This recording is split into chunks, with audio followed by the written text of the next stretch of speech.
وہ جلیل القدر صحابی جن کی امامت کبریٰ کو دیکھ کر صحابہ کرام نے یہ فیصلہ فرمایا تھا، جس ہستی کو کملی والے آقا نے امامت کبریٰ کے لیے پسند فرمایا، امامت صغریٰ یعنی سیاست کے لیے بھی ہم اسی کو اپنا امام منتخب فرما دیں گے۔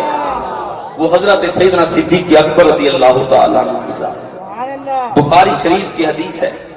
سیدنا صدیق اکبر رضی اللہ تعالیٰ عنہ کملی والے آقا پہ کس طرح ایمان لائے، حضور کو کیسے مانا، حضور کی ذات پہ کس طرح قربانیاں پیش کی۔ حضرت مولا کائنات حضرت علی المرتضیٰ شیر خدا جمعہ المبارک کے خطبے میں ایک آیت پڑھی، وقال رجل مؤمن من آل فرعون ان یکتم ایمانا، فرمائے جانتے ہو آل فرعون کے اس مرد مومن کو جس نے موسیٰ علیہ السلام کی تائید کی، این یکتم ایمانا، اپنے ایمان کو چھپا کر، اپنے ایمان کا اعلان نہیں کیا، اپنے ایمان کا اظہار نہیں کیا، اپنے ایمان کو چھپایا۔ خطرہ تھا فرعون سے کہ وہ قتل نہ کر ڈالے، وہ مروا نہ دے، اس ڈر سے اس نے اپنے ایمان کو چھپا دیا۔ یہ جملہ فرمانے کے بعد،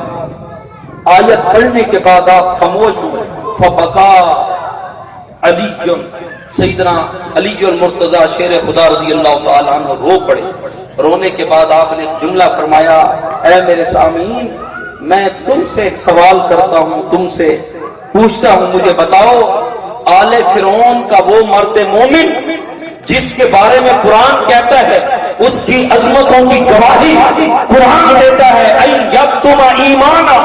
اپنے ایمان کو چھپا کر وہ تائید کر رہا تھا جناب موسیٰ علیہ السلام کی، اور ادھر سے جن کو ہم نے اپنا امامت کبریٰ کے لیے، امامت صغریٰ کے لیے جن کو ہم نے اپنا لیڈر مانا، اپنا قائد مانا، سیدنا صدیق اکبر رضی اللہ تعالی عنہ، آپ ایمان کو چھپا نہیں رہے،